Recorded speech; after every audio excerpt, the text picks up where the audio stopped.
रासायनिक खाद व जैविक खाद।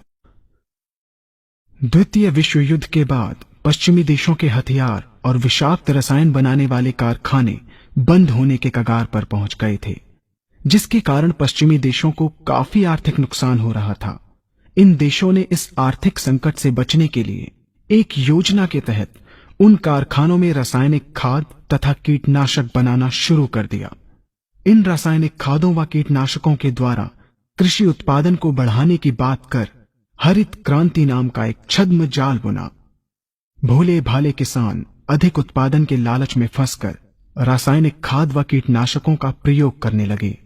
बैलों की जगह ट्रैक्टर से जुताई होने लगी। शुरुआत में कम रासायनिक खादों के प्रयोग से अधिक उत्पादन हुआ।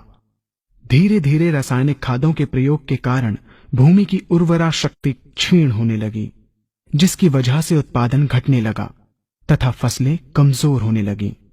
फसलों के कमजोर होने के कारण उनमें रोग व कीट लगने लगे। रोग व कीटों से फसल की सुरक्षा के लिए और अधिक कीटनाशकों का प्रयोग होने लगा। एक तरफ ज्यादा उत्पादन के लिए अधिक रासायनिक खादों का प्रयोग होने लगा, वहीं दूसरी तरफ फसलों को रोग व कीटों से बचाने के लिए अधिक विषाक्त कीटनाशकों का प्रयोग बढ़ गया, जिसके कारण उत्पादन लागत बढ़ी और किसान को लाभ कम होने लगा, बल्कि छोटे किसान कर्ज में डूबने लगे। धीरे धीरे भूमि की उर्वरा शक्ति क्षीण होने से भूमि बंजर होने लगी। रासायनिक खाद व कीटनाशकों के कारण खाद्यान्न भी विषाक्त हो गए तथा जलवायु भी प्रदूषित हो गई, जिसके कारण मानव पशु पक्षियों के स्वास्थ्य पर प्रतिकूल प्रभाव पड़ा, जिसका परिणाम आपके सामने है। मानव स्वास्थ्य पर रासायनिक खादों के पड़ने वाले प्रभाव को आप ऐसे समझें। जब किसान फसल में रासायनिक खाद डालता है तो रासायनिक खाद में उपस्थित विषाक्त रसायन जल में घुलकर सबसे पहले जल को प्रदूषित कर भूमि के अंदर उपस्थित केचुए व सूक्ष्म जीवाणुओं को मार देता है। ये बात सभी किसान अच्छी तरह से जानते हैं कि केचुए व अन्य सूक्ष्म जीवाणु भूमि की उर्वरा शक्ति को बढ़ाने के लिए अति आवश्यक होते हैं।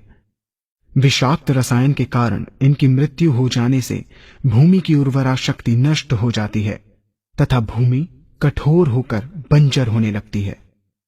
रासायनिक खादों के विषाक्त रसायन पानी के माध्यम से अन्य खनिजों के साथ फसल के अंदर पहुंचकर फसलों को विषाक्त बना देते हैं। बाद में जब खाद्यान्न के रूप में मनुष्य या अन्य पशु इन्हें खाते हैं तो ये विषाक्त रसायन मानव स्वास्थ्य पर बहुत ही बुरा प्रभाव डालते हैं तथा मनुष्य के अंदर तरह तरह के रोग उत्पन्न करते हैं। जब हम जैविक खाद का प्रयोग भूमि पर करते हैं तो जैविक खाद पानी में मिलकर पानी को प्रदूषित नहीं करती। जैविक खाद भूमि के अंदर उपस्थित उर्वरा शक्ति को बढ़ाने वाले जीवाणु तथा केचुओं की संख्या को तीव्रता से बढ़ाती है, जिससे भूमि की उर्वरा शक्ति बढ़ती है तथा भूमि छिद्र युक्त एवं भुरभुरी हो जाती है, जिससे वायु और प्रकाश भूमि के अंदर गहराई तक प्रवेश करते हैं, जिसके कारण भूमि में तापमान एवं आर्द्रता का संतुलन बना रहता है और फसलें मजबूत होती हैं। जैविक खाद में विद्यमान तत्व खाद्यान्न के माध्यम से मानव व पशु पक्षियों के शरीर में पहुंचकर स्वास्थ्य लाभ पहुंचाते हैं। जैविक खादों के प्रयोग से फसलें अच्छी और मजबूत होती हैं, जिसके कारण उन पर रोगों एवं कीटों का ज्यादा प्रभाव नहीं पड़ता। यदि किसी प्राकृतिक कारणवश कीटों व रोगों का प्रभाव अगर पड़ता भी है तो गौमूत्र एवं औषधीय वनस्पतियों के घोल के छिड़काव करने से फसलों को रोग एवं कीटों से बचाया जा सकता है। गौमूत्र एवं अन्य प्राकृतिक औषधियों के मिश्रण के छिड़काव से फसलों का कम लागत में बचाव हो जाता है तथा वातावरण पर भी कोई दुष्प्रभाव नहीं पड़ता।